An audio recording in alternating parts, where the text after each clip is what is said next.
speak for artists, but I'm not sure artists see themselves in quite the same way now. It's sort of privileged kind of status within kind of society. They just see themselves as functioning pretty much like everyone else. Yeah, artists provide services now. They provide lifestyle. They provide help to build branding.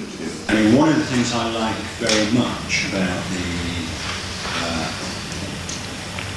how can I have another word other than generation?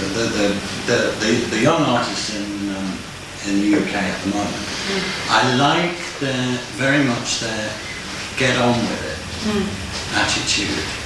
In that instead of waiting to infiltrate or get within, just to say, well, fuck 'em. Sorry, God. Just to say. You know, sort of, you know, like, why should we waste a year trying to persuade Channel 4 to put our film on? We've got a projector, we'll just bung it on the wall and spread it by word of mouth. And that was what was good about the documentation in the Poster Studio. In fact, it was very bland, wasn't it? It was like there was a space, each artist or organisation put up their documentation. Well, I mean, everything. Modern routine. Modern routine. Modern routine. Modern. This advertisement is advertising the text of a work by the artist David Truscott.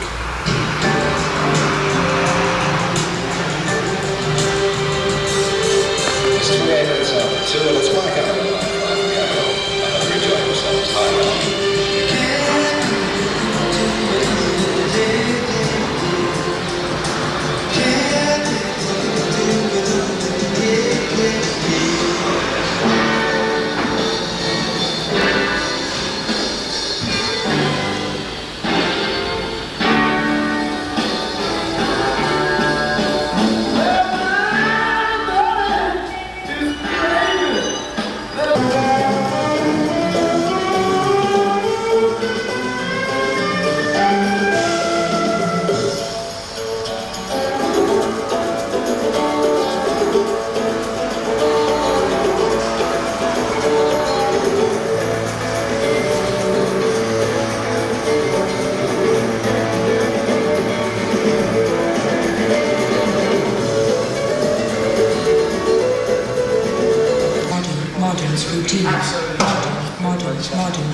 This advertisement is advertising the text of a work by the artist David Truscott.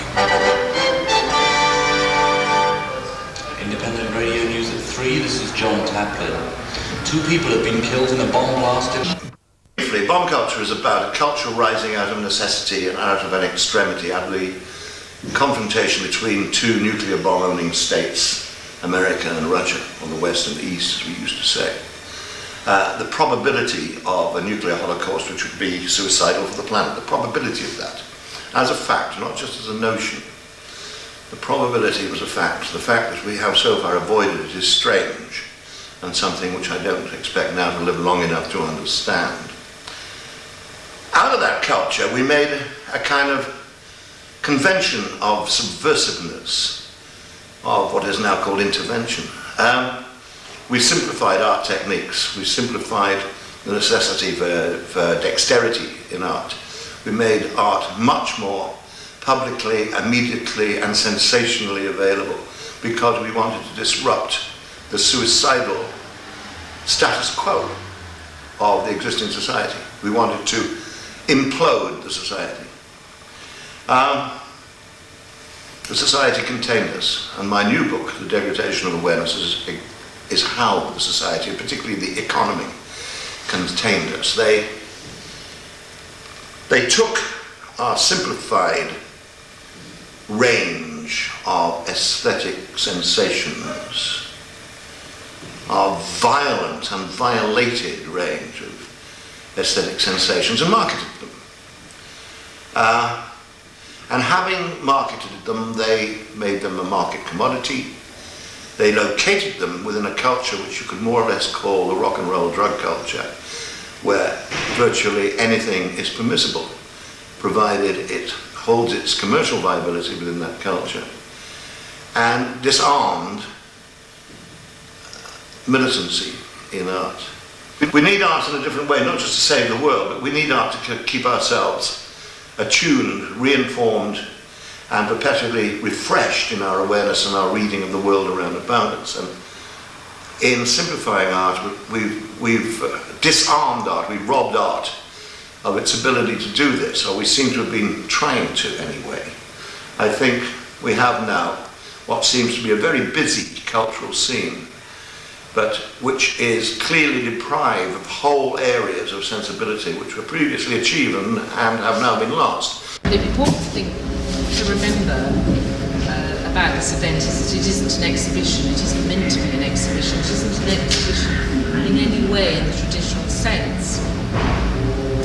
It's an activity where one uses the ephemera that is collected from events, films, exhibitions, which is interesting because when one considers the amount of effort and time that went into making all the works, whether they be film, sound or other conceptual works in the show, which must be hundreds and hundreds of man-hours, I mean, what is left from them are ephemeral pieces.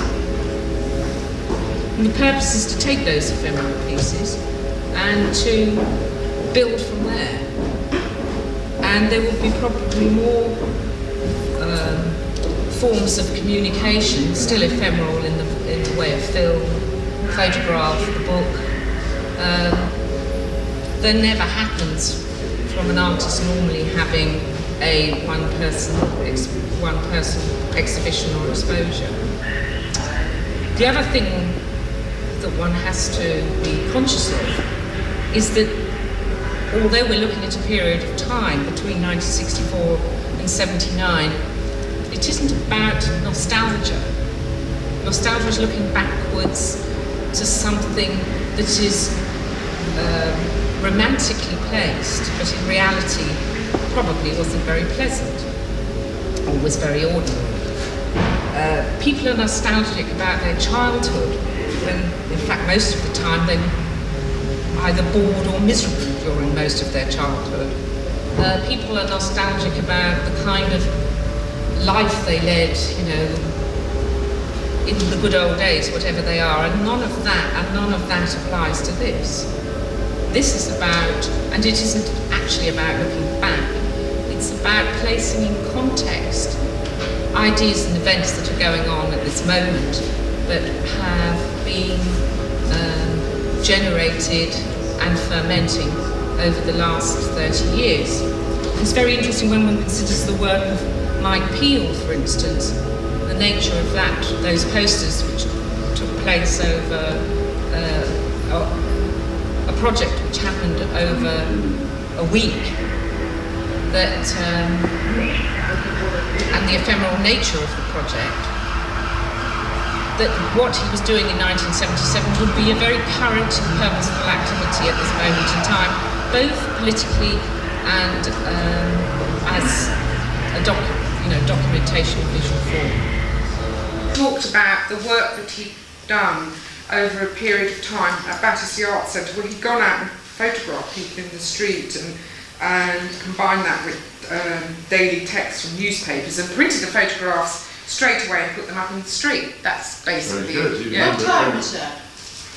It was either 78 or 79 or something like that. 77, 78, 79. Battersea Art Centre. Yeah. And it was at a time at Battersea Art Centre when it was quite a sort of active area of interest in, if you like, I hate to use the word, but an alternative practice. So I just sort of became increasingly impressed with the whole notion of people making art in situations which weren't, if you like, normal or predictable. Sorts of infiltrating organisations, if you like, infiltrating sometimes officially, sometimes unofficially. But I started to make the poster works around about that time because I could be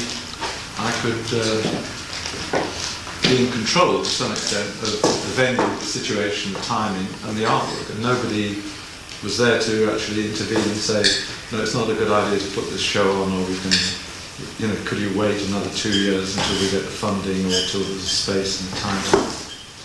But also around about that time, living in near Brixton in Clapham in the late 70s, early 80s, when Thatcher came to power. I mean, for me, that was a sort of a real turning point in making art, because I suddenly felt that it was important to use whatever interest, abilities or skills I had to in some way counter what seemed to be a tidal wave of opinion, apart from the reaction that was coming through ordinary working people, or people who were being deliberately made unemployed in the late 70s, early 80s. The riots that developed out of that. So I started to make work which was about that. And in the first instance, what I started to do was just looking at the way that the urban fabric had changed. Like shops were shut, shops were boarded up. You went into a shop that normally had been accessible, where there had been a counter and a guy or a woman standing behind the counter. You had to get your drinks or your fruit and vegetable behind a grill.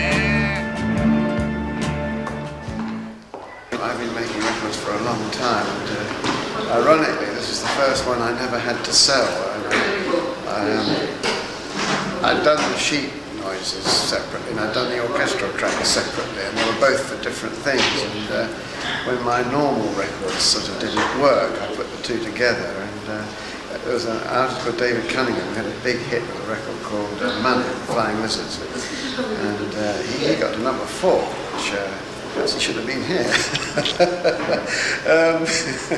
And I was teaching him, I think, at the time, Amazing Inclusive Art, and I thought, darn me, how'd I go myself? So I went down to Virgin, and the only time in my life they signed me on the spot, and played the record as I was going out. Now, of course, everything's so narrative, you just have to sort of surrender and die, which maybe that's changing. The attack on the narrative was interesting 20 years ago. Could you find another relational form other than the naturalistic narrative? And obviously one couldn't, because Hollywood and the novel and I suppose forms of literary painting came thundering back, and very dominant still, too dominant.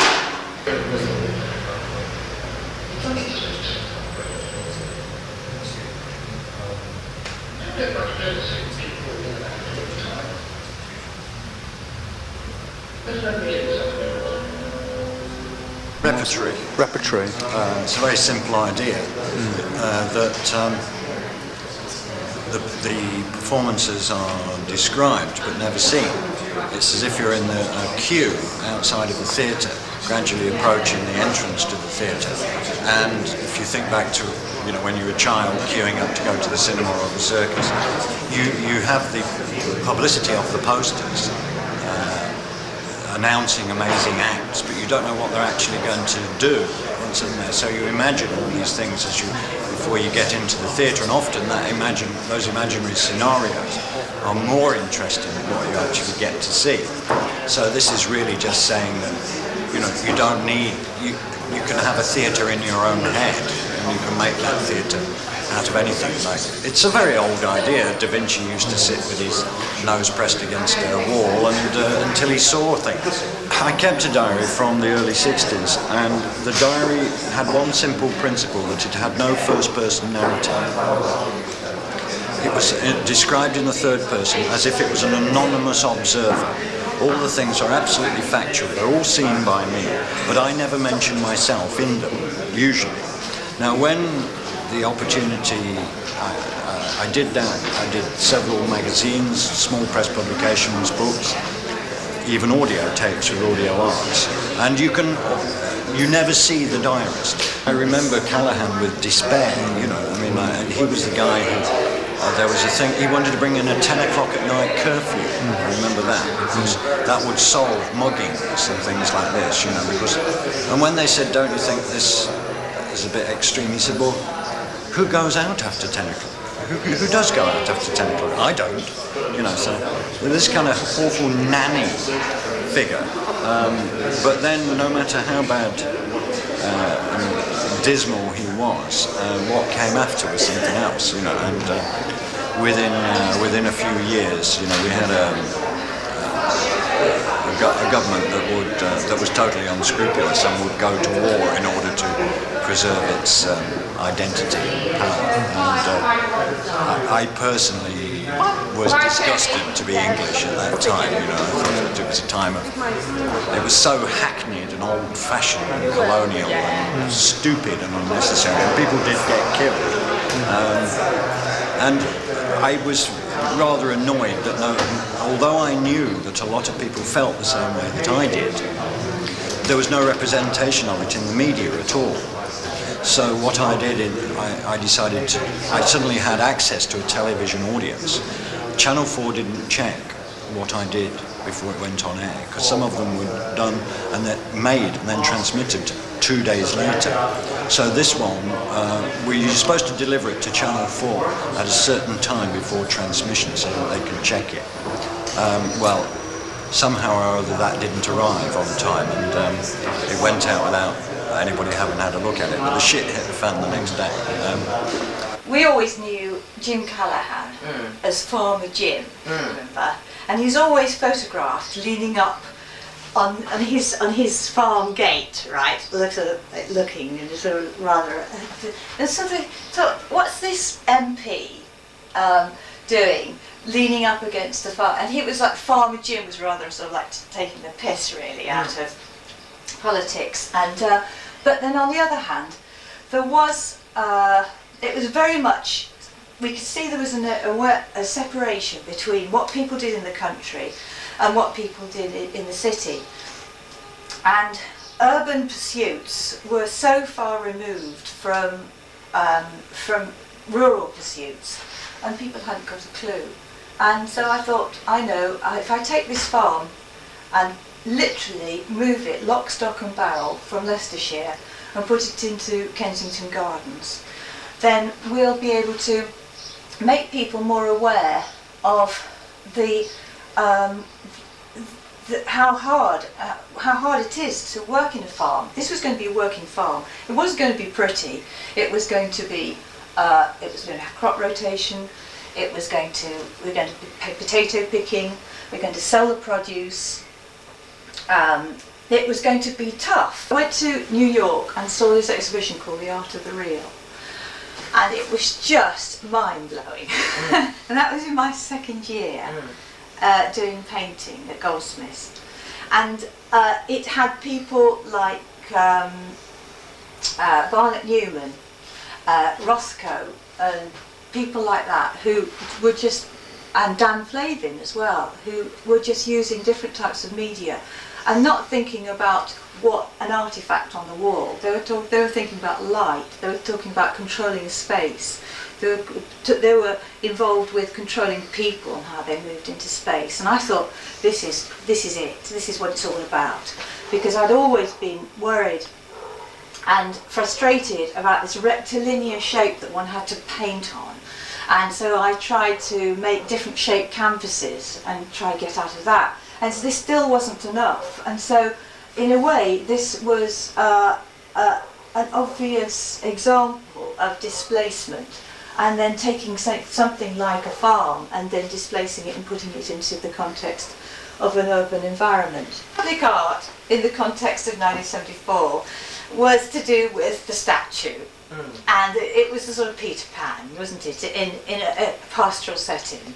Or perhaps there might be a municipal outside Town Hall or something. And that's all it was. The institution was run by the Old Boy System, the Royal Academy, Old Boy System to be precise, with due respect to people like Carol Waits. It was very much to do with the old public school, old school tie, very few token women, taught on the course. If you didn't paint, there was a problem. And I was in painting school, so despite the fact that at Bristol I'd made films, I'd done a lot of other work, it became a difficult, problematic thing to do. All they particularly wanted was painting or printmaking, not even that. So there were tensions within my work. And in fact, after leaving the Royal College, I gave up painting completely. I was working and teaching in Belfast, 1973 to 1974. It's a very difficult time there. One particular day I took this photograph of a bomb which went off right behind the Art College. That's why the photograph is slanting, because there were incendiary devices inside the building, so really I shouldn't have taken it at all. I made an 8-foot photo mural and turned it into an environmental piece with fishing line and newspaper and extended it out. The paper on the floor is people's ID cards. It was premises that were being used as a party political headquarters. I became very much politicised through being in Belfast. I think it's very sad when you see something like in the Sensation Show or elsewhere that you did 20 years ago, and then someone like Saatchi or another gallery dealer will come along and say, like, it's the best thing since sliced bread and it's the first time that it's been done. The medium of technology was prevalent in the art world, and especially, you know, with the American interest in technology, but that was very much for what the technologies could give to the artists, you know, like Maurice Tuckman's art and technology, what the technology could give to the artists to make their artwork products better put together. And also, so when Maurice Tuckman put on his show, they were getting top people like Keenholt or whoever it was to give, or Oldenburg, to give the prestige to those companies. Now, that was such a different emphasis to what was to come out of APG, which came out of the events and happenings in this country, which was context. And although we were out of the gallery into the street, which is, we were doing things like Nodnall Lives, which was Peter Kuttner and Stuart Brisley and John Latham and myself, and Carlisle Weedy and people like that. It was to do with context. And then the whole idea of, so although we had the media of the time was art and technology and interest, and there was Jascha Reichart a bit later was doing Serendipity exhibition at the ICA, and interestingly enough, the ICA are going to do a thing with us again from that period, looking at what the technology was doing then and what the technology is doing with artists now. So I'm saying, well, we were aware of the media that was emerging at the time, and we were also aware of the art and technology boom, but the division came very clearly that it was a role of the artist per se, as person, as process, in context. And what were those contexts? Well, the people that who actually stayed in our house were Daniel Spoory and Robert Filio. George Brecht came and went, but we didn't actually sort of speak with him. So those were the sort of group that actually stayed in our house that I was collecting material for, although there were other members, well, they weren't actually of the Fluxus group, but there are other members working in that way. We were making group events. We were just doing like performance art. Before it was performance art, they were the events and happenings.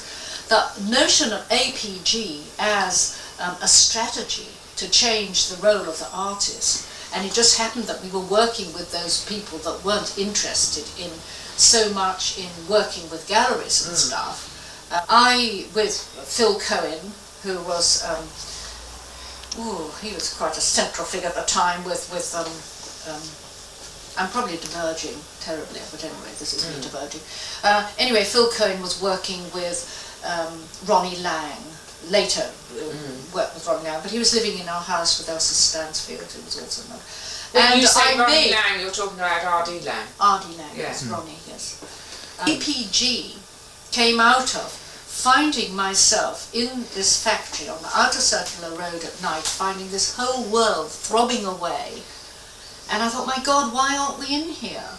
Not for, the buckets of plastic and the leftovers that we can pick up, nor, as I went into the research later, nor just as a logo, nor in an applied art way, because of course there are a lot of artists as designers designing both the Olivetti and Pirelli desk diaries, but also, as well as that, doing very brilliant graphic design work. And they would be taken on by a firm to do that. That was design, that was graphics. And I suddenly realised, why aren't we in here? This is a whole life, this is another context. Art and industry, art and commerce was disgusting. You don't mess yourself with that. Like later, art and government, it's still pretty disgusting, although they're sort of, because the polarisation is not understood. And this is where John Latham's work of the envelope structure of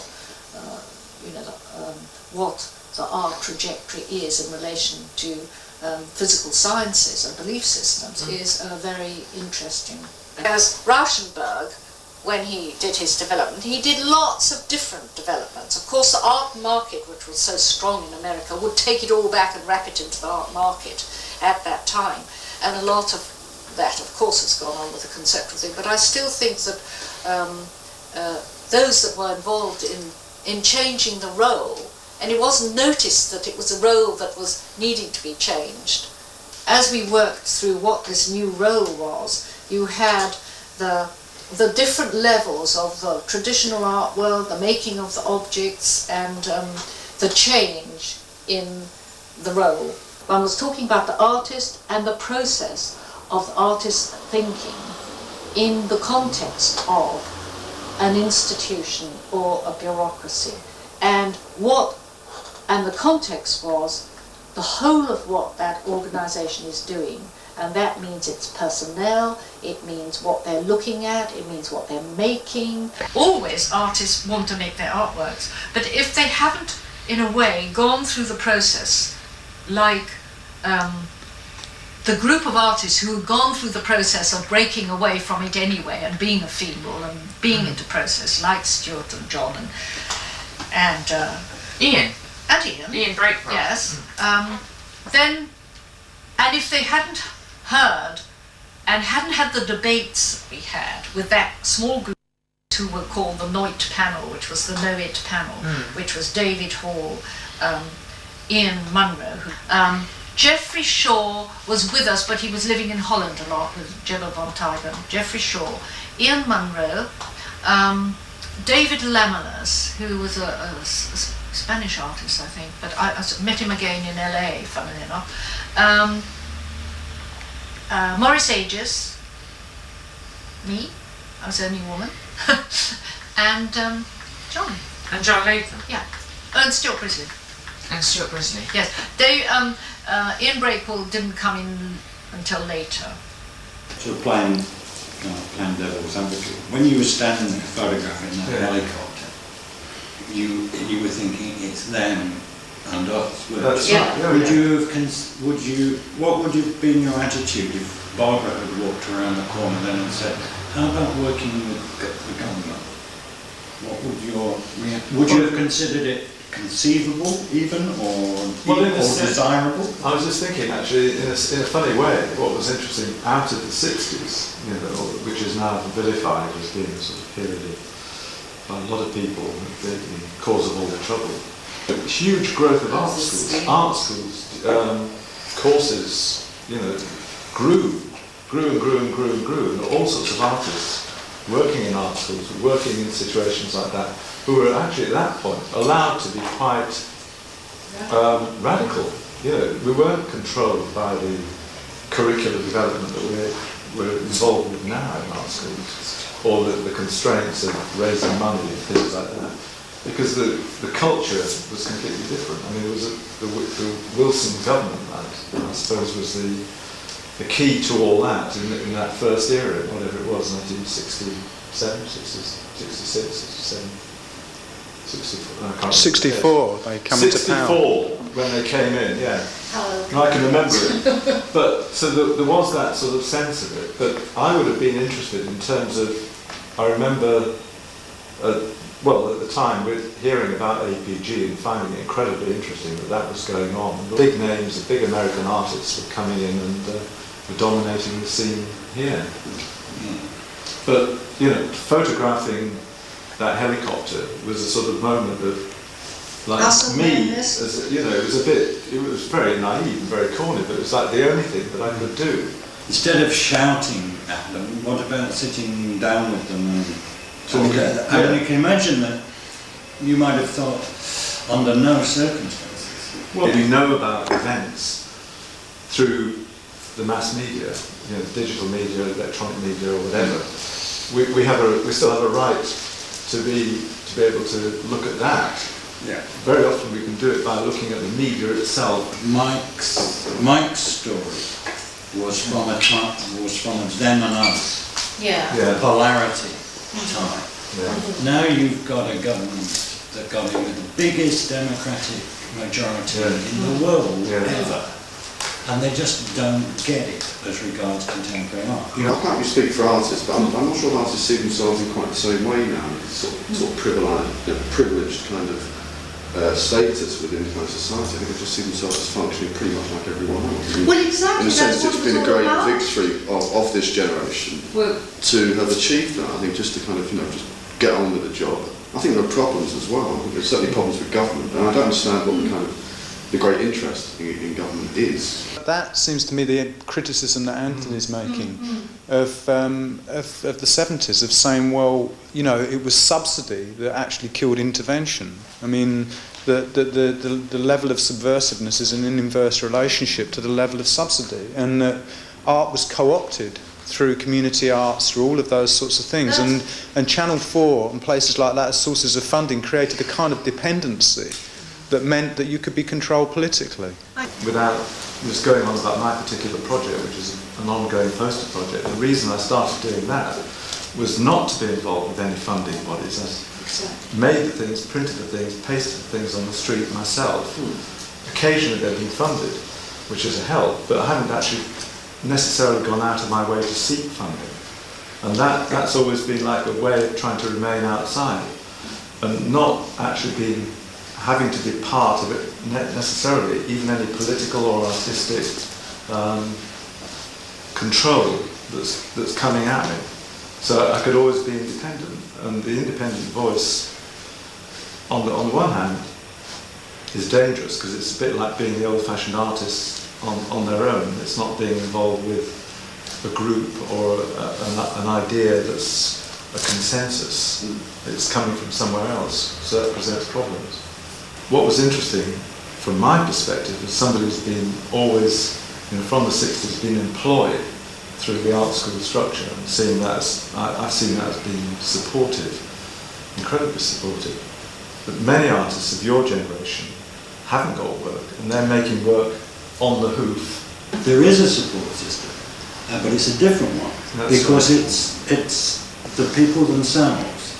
There's a much greater feeling now of people helping each other amongst young artists than I've ever been aware of. Looking in, you might think there's a kind of support system, a support structure. I was in a shop where there were a couple of artists of my age, and everybody else was all young artists, and it was over a pub, over the top of a pub in the East End, down not a very salubrious street either.